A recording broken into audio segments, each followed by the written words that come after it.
Desde 1850 a 1922 es el periodo en el que transcurre la historia que José Luis Moreno La Peña escribe en Tarazona vista desde una taberna, su nuevo libro que muy pronto verá la luz. A mí se me ocurrió el entretenimiento de comentar estas cuestiones que pasaron a lo largo de esa serie de años en Tarazona y en la comarca, tal como lo comentaban en unas tabernas. En las tabernas, estas de las que yo me voy a referir, que tienen nombres que para mí son, pues no digo yo sagrados, pero por lo menos de una tradición. La Cepa, el Pozal, el Tarra, la Taberna de Marcos, la Zopenca, son nombres de tabernas que sirvieron no solo para beber o comprar vino, sino para reunirse a cenar la gente de Tarazona que trabajaba a los campos o que trabajaba en las industrias, aunque en esas industrias inicialmente sobre todo trabajaban mujeres. Las cerilleras, por ejemplo, la diferencia hombres o mujeres era abismal, eran todas mujeres. En esas tabernas y por aquel entonces se hablaba de asuntos que acontecían en la nación y también de otros más cercanos como la revolución industrial y de comunicaciones que vivía Tarazona. Lo que sí que aparece en Tarazona, por ejemplo, es el tiempo de las nuevas carreteras y del ferrocarril. Las carreteras no pasaban por donde pasan ahora, para nada. Fíjate que pasaban por encima de San Miguel, es decir, la carretera tradicionalmente llamada romana. Y entonces, al hacer las nuevas carreteras, a alguien se empeña, con nombres y apellidos, en que coincidan precisamente bajo ahí donde estamos, en la torre de la catedral. Hombre, pues que la que vaya del Valle de Gallur a Castilla, que es la 122 actual, y la que vaya a Tudela, que es la 121 actual. Bueno, pues hubo un puñetazo en la mesa y se decidió que concurrieran aquí, justo donde estamos nosotros. Claro, eso es una conmoción para el urbano de la población, puesto que hay que abrir carreteras, quitar puentes, hacer nuevos puentes, y dijo, oye, pues aquí ya había un buen puente, pasaban los pastores por el puente, allí en San Francisco, y las ovejas por el río, y además bebían. Y dice, bueno, pues era un puente muy grande, y se acabó. Todas esas cosas intervienen en la población de una manera inmediata, se van ajustando cosas, tal, y aquí aparece además un fenómeno importantísimo, también en otros sitios, es la industrialización. Aparecen dos fenómenos en Tarazona que eran totalmente novedosos, sobre todo uno de ellos, las cerilleras.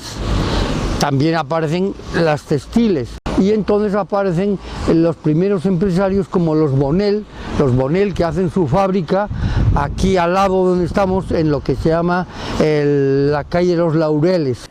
Eso sí, todos los comentarios los hacían de oídas porque la prensa no llegaba todavía a Tarazona y además la mayoría no sabía leer ni escribir.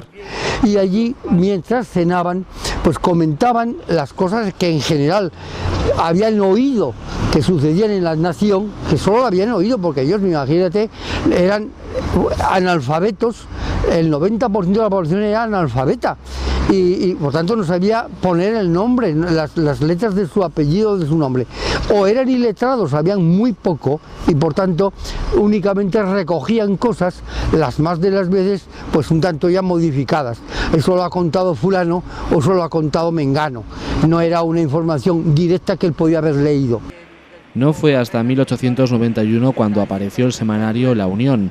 Poco después llegó el Heraldo. Pese a ello, el lenguaje de entonces era muy coloquial, el mismo que utiliza José Luis Moreno en su libro. Sí, en la taberna ten en cuenta que los que son analfabetos o que son, como digo, poco o nada letrados, tienen que estar hablando un lenguaje muy coloquial, muy el que hablan en su casa. Oye María, bájate ahí en eso, o bájate ahí en eso, o tráeme, o mira que esta silla está tan canguillada que casi me mato, no me hemos gritado de casualidad. Ese es el lenguaje que todo el rato se emplea, un lenguaje enormemente local, el que tendrían que hablar necesariamente, porque no sabrían otro, aquellos que cenaban en las tabernas.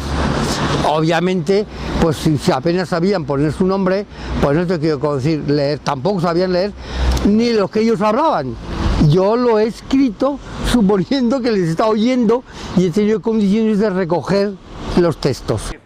Pero este no es el único trabajo al que dedica parte de su tiempo Moreno La Peña. Se titula Noticia divulgativa histórica, una divulgación histórica de Tarazona. Es decir, reunir una treintena de temas, de lugares de la historia de España, en las cuales siempre aparece en algún momento Tarazona. Dice, o porque aquí se casó los del texto correspondiente, o por aquí murió los del texto correspondiente, o por aquí se celebraron las cortes correspondientes. O sea, cosas de gran importancia para la nación, pero en las cuales, aunque sea poquito a poquito, porque Tarazona no es Madrid, ni es Valladolid, ni es Salamanca, pero que en algún momento ha aparecido Tarazona. Por ejemplo, el último que estoy trabajando ahora en ello dice, es penosa, pero hay que contarla, la penosa historia de los hijos de los reyes católicos. Bueno, ninguno de ellos nació aquí, nacieron en Toledo, nacieron en Sevilla, nacieron en tal, pero la familia de los reyes católicos en más de una ocasión estuvo en Tarazona, estuvo por un tiempo, o porque había cortes, o por lo que quiera que sea. Entonces ahí aparece Tarazona. Mientras llegan esos nuevos libros, los turiasonenses pueden disfrutar de su trabajo en el periódico La Actualidad, que en cada número publica nuevas entregas de leyendas, fábulas y sucedidos de Tarazona y el Moncayo, así como el curioso diccionario de palabras en el decir.